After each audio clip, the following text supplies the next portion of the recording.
इस सीरीज में हम डिस्कस कर रहे हैं about important government schemes and targets. और इसमें जो हमने लास्ट टाइम डिस्कस किया था that is about the ministry of education. और मिनिस्ट्री ऑफ एजुकेशन के हमने कुछ स्कीम्स जो हैं, जैसे निपुण भारत स्कीम क्या है, आपको foundation literacy and numeracy term क्या है, इन चीज़ों को समझा था। उसी को आगे कंटिन्यू करते हुए यहाँ पे मिनिस्ट्री ऑफ एजुकेशन के अगले स्कीम्स को देखेंगे।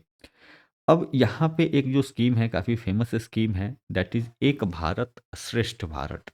ठीक है, ये काफ़ी पुराना स्कीम आपको लॉन्च किया गया था, बट इसको जो है फोकस ये रहता है कि एक भारत श्रेष्ठ भारत। तो इंडिया जो है, इतनी डाइवर्सिटी है, बट उस डाइवर्सिटी में भी कहीं ना कहीं यूनिटी आपको दिखेगी, एकता दिखेगी। ठीक है, तो उस यूनिटी इन डाइवर्सिटी को आपको सेलिब्रेट करता हुआ एक स्कीम है। और बात यही है कि भाई लोगों में किस तरीके से एक इमोशनल बॉन्ड बनाया जाए, एक इमोशनल कनेक्टिविटी बनाई जाए between the people of our country. तो एक आपने टर्म पढ़ा होगा जो कॉन्स्टिट्यूशन में यूज होता है, दैट इज द फ्रैटर्निटी। तो फ्रैटर्निटी डेवलप कैसे होती है, उसमें कहीं ना कहीं आपके अंदर जो है इमोशनल बॉन्ड, जो लोगों के कि हम भारतीय हैं, वो कनेक्ट होता है। तो उसी को कनेक्ट करने के पीछे इस स्कीम का जो है ऑब्जेक्टिव आपको दिखेगा। साथ ही साथ इसके पीछे भाई ये भी है कि लोग जो हैं हमारे, हर अब वैसे अपने स्टेट के लोग अपने स्टेट के बारे में तो जाने ही जाने, साथ ही साथ वो इंडिया के अलग अलग एरियाज़ में क्या क्या चीज़ें हैं, हमारी हेरिटेज कितनी रिच है, हमारा कल्चर कितना डाइवर्स है, उसको समझें। तो उसके लिए भी किया गया है कि लोग जो है दूसरे के कल्चर एंड हेरिटेज को अंडरस्टैंड करें, उसको समझें, अप्रिशिएट करें, उसके बारे में जान के उनको लगेगा कि अरे भाई इतना अच्छा चीज़ हमारे कंट्री में होता है। तो ये जब चीज़ें होंगी, साथ ही साथ लोगों को पता होगा कि अच्छा यहाँ पे भी होगा, ये यहाँ पे अलग तरीके से चीज़ें होती हैं, तो आपका मानसिक विकास भी होता है, आपका जो व्यू पॉइंट है वो ब्रॉडर होता है। और ये जब एक दूसरे को आप जानते रहेंगे तो आपको कॉमन आइडेंटिटी में ये डेवलप करने में मदद करती है।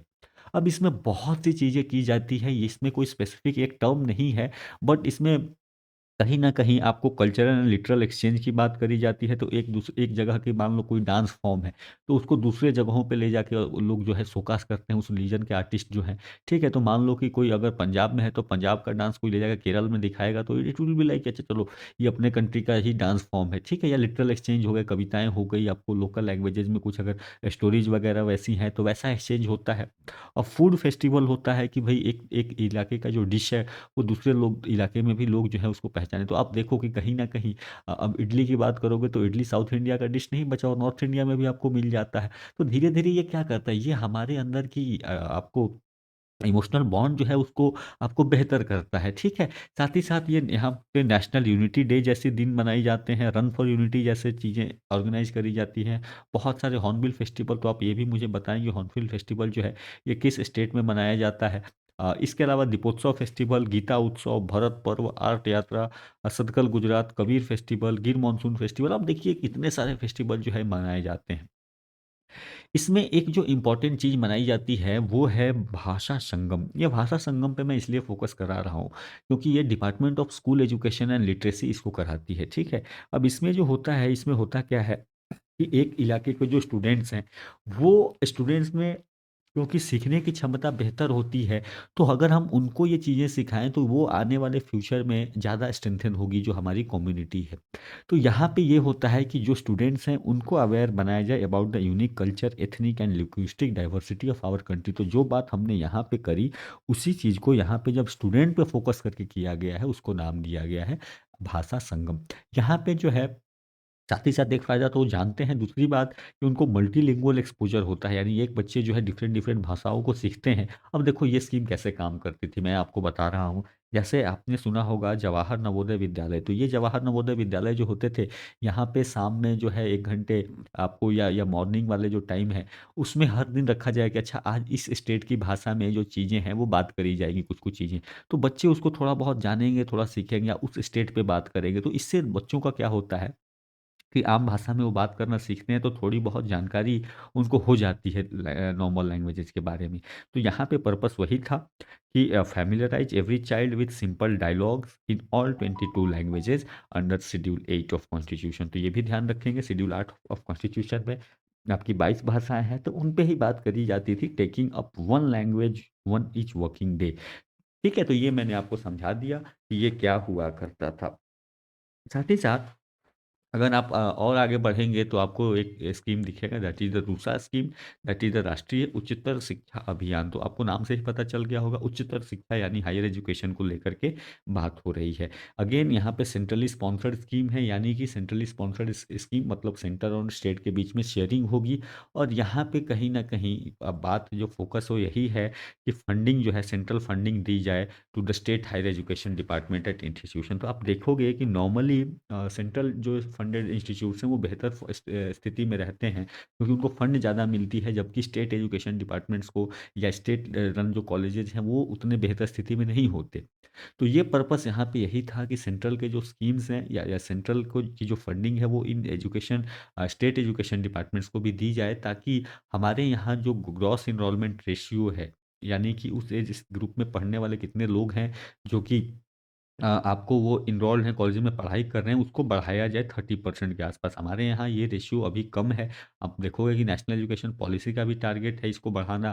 तो ये कहीं न कहीं ग्रॉस एनरोलमेंट रेशियो को बढ़ाने की बात करी गई है। साथ ही साथ इक्विटी एंड इंक्लूजन, यानी कि सबको मौका मिले।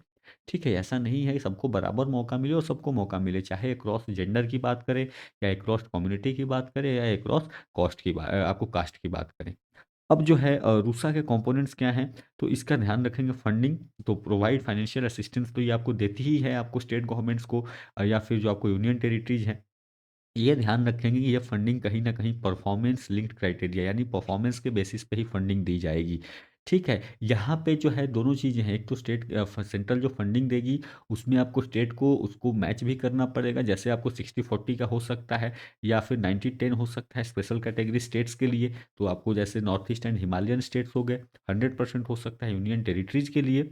लेकिन ये फंडिंग भी कहीं न कहीं परफॉर्मेंस लिंक है कि उसके हिसाब से ही डिफाइन होगा कितना फंड जो है वो सेंटर आपको देगी।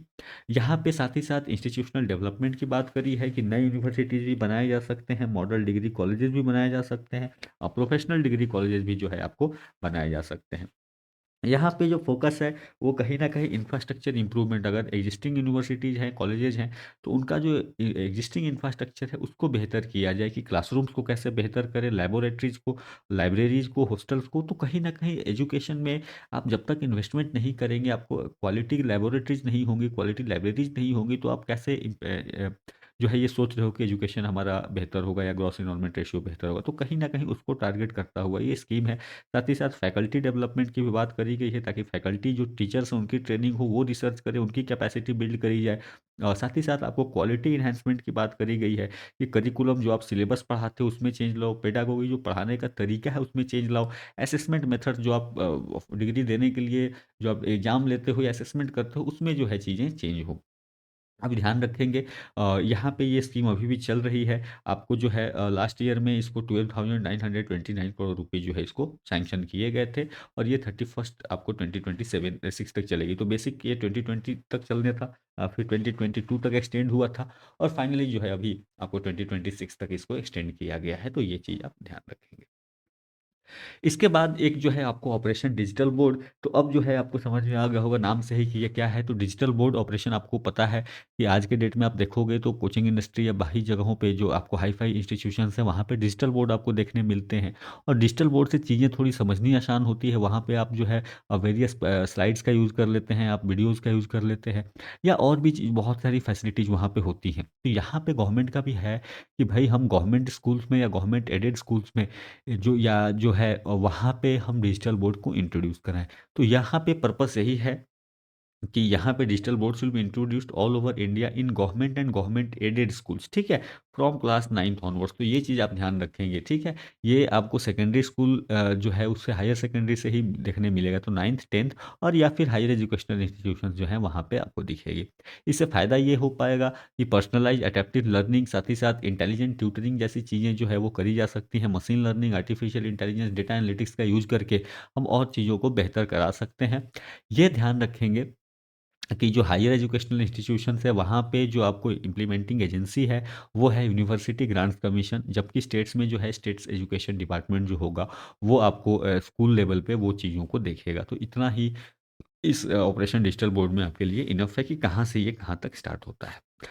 इसके बाद एक आपको जो है that is the CARE initiative या consortium for academic and research ethics. तो ये आप समझ गए होंगे कि पहले ही कहीं न कहीं ये रिसर्च से यानी हायर एजुकेशन से रिलेटेड है और ये सही बात है कि यहाँ पे जो नोडल एजेंसी है क्योंकि हायर एजुकेशन से रिलेटेड है, तो यूनिवर्सिटी ग्रांट्स कमीशन जो है वो रहेगी। अब यहाँ पे बात क्या है, यहाँ पे फोकस है on the quality research journals. ठीक है, यहाँ पे रिसर्च जो है और रिसर्च को जो जो पब्लिश किया जाता है डिफरेंट जर्नल्स में, तो उसको पब्लिश करने की बात करी गई है। और उसको पब्लिश करने के लिए अपने को क्या-क्या चीज़ें चाहिए, उसमें एक इनपुट के तौर पे ये केयर स्कीम जो है वो काम करेगा। तो जो रिसर्च होता है, चाहे वो साइंस में हो और चाहे वो सोशल साइंस में हो, ह्यूमैनिटीज़ में हो, लैंग्वेज, आर्ट्स, कल्चर या इंडियन नॉलेज सिस्टम, तो यहाँ पे एक इसका जो जर्नल्स की लिस्ट है वो मेंटेन करेगा केयर, और इसको केयर रेफरेंस लिस्ट कहा जाएगा। ठीक है? यानी कि care reference list of quality journals यानी केयर लिस्ट रहेगा इसका पूरा नाम। अब इसको जो है आपको ये इन जर्नल्स को रेगुलरली पब्लिश किया जाएगा, तो पब्लिश किया जाएगा तो लोग जो हैं उसको रेफ़र कर सकते हैं। होता ये है कि जो रिसर्च जर्नल्स होते हैं, वो काफ़ी महँगे होते हैं, तो ज़रूरी नहीं है कि सभी लोग उसको अफ़ोर्ड कर पाएँ।